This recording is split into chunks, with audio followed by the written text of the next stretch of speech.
안녕하세요 여러분, 부자오빠입니다. 주말 잘 보내고 계신가요? 저는 좀비처럼 계속 잠만 자다가 조금 전에 일어나서 밥 먹고 바로 영상 찍고 있습니다. 그동안 피로가 많이 누적이 됐는지 도저히 못 일어나겠더라고요. 주중에 그만큼 열심히 살았다는 증거겠죠. 여러분들도 주말만큼은 건강을 위해서 푹 주무셨으면 합니다. 오늘은 제가 모바일 AP에 관한 영상을 준비해 봤는데 AP 시장에서 약진하는 미디어텍, 삼성전자 대만에 또 밀리나? 제목만 보면 삼성전자에게 큰 악재가 터진 것 같지만 결론부터 말씀드리면 삼성전자는 원래 못했습니다. 하다 안 돼서 AP 설계팀인 몽고스 팀을 해체시켰고, 사실상 영국의 반도체 기업인 암으로부터 설계도를 그대로 가져와서 쓰는 수준입니다. 일종의 커스터마이징 형식으로 가져다 쓰는데, 그냥 쉽게 말하면 기술력이 없어서 음식으로 따지면 진공포장까지 다 돼 있는 훈제 오리팩을 사다가 버너로 구워먹는 수준입니다. 가공 능력이 전혀 없다는 거죠. 그나마도 이 암이라는 기업은 GPU 코어를 지지리도 못 만들어서 엑시노스 2200부터는 세계 2위 GPU 팹리스 업체인 AMD의 도움을 받아서 만들기 시작했습니다. 근데 이것도 지금 폭망해서 갤럭시 S22에 거의 탑재를 하지 않고 있습니다. 아주 일부 지역에만 탑재해서 판매하고 있죠. 당초 예상과는 달리 지금 퀄컴의 스냅드래곤 8 1세대 칩으로 거의 대체를 해서 판매를 하고 있는데, 이것도 지금 GOS 논란으로 욕을 엄청 먹고 있습니다. 자, 여기까지만 보면 삼성이 지금 엄청 못하는 것처럼 보이는데, 솔직히 말해서 언제부터 삼성전자가 AP 시장을 씹어먹었었나요? 원래 못했습니다. 원래 못하던 분야에서 이번에도 못했다는 건데, 이게 뭐 새삼스러울 건 없거든요, 사실. 삼성전자가 가장 잘하고 가장 돈을 많이 버는 분야는 메모리 반도체인데, 이 분야에서는 정말 흠잡을 게 없을 정도로 너무나도 잘하고 있습니다. 거의 퍼펙트합니다. 디램과 낸드 모두 독보적인 기술력과 점유율로 경쟁사를 압도하고 있고, 돈도 제일 많아서 투자도 가장 공격적으로 들어갑니다. 세계 최초로 D램에 EUV 공정을 적용했고, 낸드 적충 기술력도 싱글 스택으로 유일하게 128단을 구사합니다. 가장 앞서 있다는 얘기죠. 원가 경쟁력도 가장 뛰어나고요. 수율도 제일 높습니다. 사실 대부분의 투자자들은 모바일 AP에 관심도 없습니다. 아마 삼성이 엑시노스라는 모바일 AP 설계하고 만든다는 거 모르는 분들도 은근히 많으실 겁니다. 삼성전자 하면 우리는 반도체와 스마트폰을 주로 떠오르죠. AP에서 초대박이 난다고 주가가 딱히 오르지도 않습니다. 왜냐하면 애초에 기대치가 없기 때문입니다. 다 필요 없고 반도체에서만 대박 나면 됩니다. 말이 조금 이상하긴 하네요. AP도 반도체 맞습니다. 반도체 일종이 맞지만 제가 여기서 말하는 반도체는 메모리 반도체와 파운드리를 얘기하는 겁니다. 뭐 따지고 보면 이미지 센서도 반도체고 DDI도 반도체입니다. 자, 하지만 이런 반도체들은 삼성전자에게 그렇게 영향력이 크지 않습니다. 다시 한번 말씀드리지만 여기서 말하는 반도체는 D램과 낸드를 포함한 메모리 반도체와 비메모리 제조에 특화된 파운드리입니다. 이번 기사에서 우리가 눈여겨봐야 될 것은 AP 점유율이 아니라 파운드리 수율입니다. 먼저 기사 내용부터 보고 이야기를 이어나가겠습니다. 지난해 전세계 AP 매출액은 전년 대비 23% 증가한 37조 4,500억이었는데, 퀄컴이 37.7%, 미디어텍과 애플은 나란히 26%대의 점유율을 기록했습니다. 이렇게 세 기업만 합쳐도 90%가 됩니다.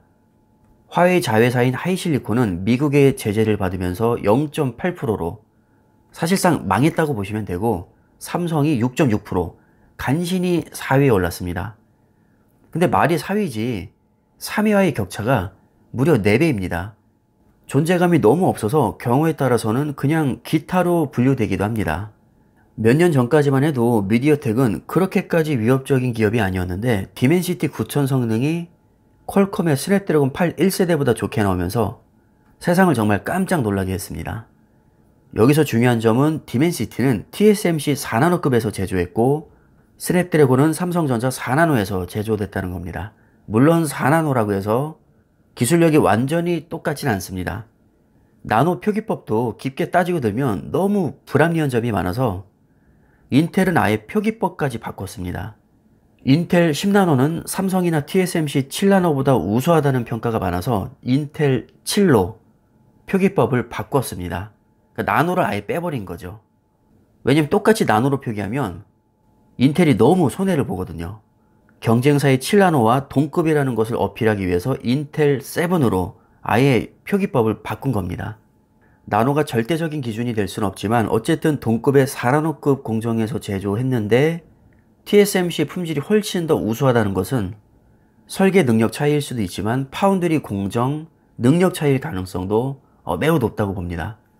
아까 서두에서 제가 AP 점유율보다 파운드리가 더 문제가 될 수 있다고 한 이유가 바로 여기에 있습니다. 실제로 업계에서는 삼성 4나노 수율을 약 30%에서 35% 굉장히 낮게 보고 있고 TSMC 4나노급 수율은 70%로 보고 있습니다. 언론을 100% 신뢰할 수는 없지만 GOS 논란이나 디멘시티 성능, 전성비, 점유율 상승, 그리고 엑시노스 2200의 폭망 이런 것들을 종합적으로 고려해 봤을 때 파운드리 문제의 가능성이 매우 높아 보입니다. 결정적으로 퀄컴이 다음 세대부터는 TSMC로 갈아탄다는 소문이 파다한데 만약에 설계에 문제가 없다면 왜 파운드리 업체를 바꿀까요? 설계부터 다시 하겠죠.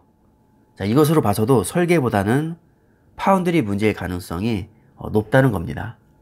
뿐만 아니라 지금 엔비디아도 이제 삼성을 손절하고 장기적으로는 TSMC와 인텔 이렇게 투 트랙으로 간다는 얘기가 또 지금 소문이 파다합니다.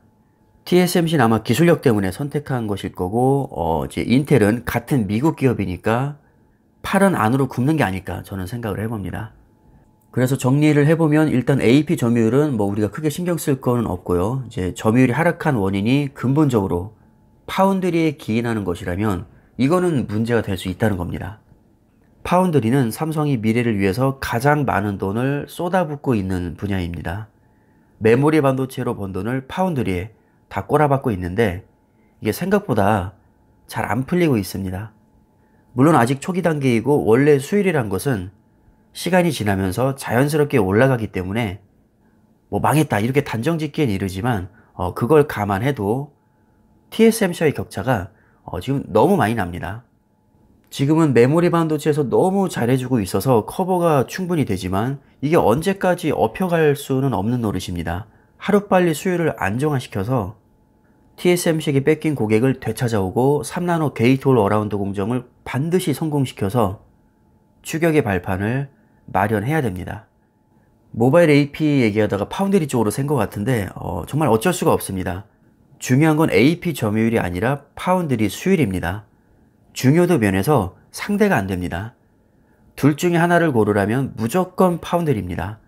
AP야 막말로 경쟁사 제품 받았으면 그만이지만 파운드리는 이미 연간 수십조 단위로 투자가 들어가고 있기 때문에 뒤로 물러설 자리가 없습니다. 여기서 물러서기엔 이미 너무 많이 와버렸다는 거죠. 죽이 되든 밥이 되든 TSMC와 승부를 봐야 됩니다.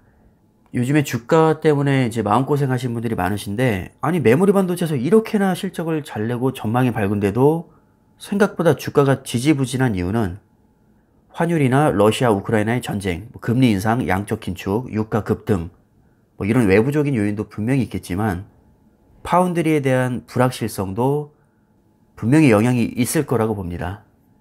투자자 입장에서는 좀 불안하거든요. 아무리 메모리 반도체가 가장 중요하다고 해도 워낙에 파운드리에 돈을 많이 지금 투자를 하고 있기 때문에 만약에 여기서 실패하게 되면 그 타격이 클 수밖에 없습니다. 자, 게다가 경쟁사인 TSMC 너무나도 막강하죠. 그래서 이런 불확실성이 지금 주가를 발목 잡고 있지 않나 또 생각을 해봅니다. 자, 이렇게 기사 내용을 정리를 해봤는데 우리가 어쨌든 주식 투자자 입장에서는 냉정하게 생각을 해야 됩니다. 다 잘할 수는 없고 다 똑같이 중요하지도 않습니다. 가전, 디스플레이, 전장사업, 이미지 센서, 모바일 AP 물론 다 중요하고 소중한 사업이지만 주가에 가장 큰 영향을 주는 건 누가 뭐래도 메모리 반도체고요. 그 다음에 중요한 건 파운드리와 스마트폰입니다. 자, 이렇게 세 개만 잘해도 주가는 충분히 많이 오를 수 있습니다. 그래서 오늘도 파운드리에 제가 초점을 둬서 좀 말씀을 드렸고요. 모바일 AP는 너무 크게 신경 안 쓰셔도 됩니다.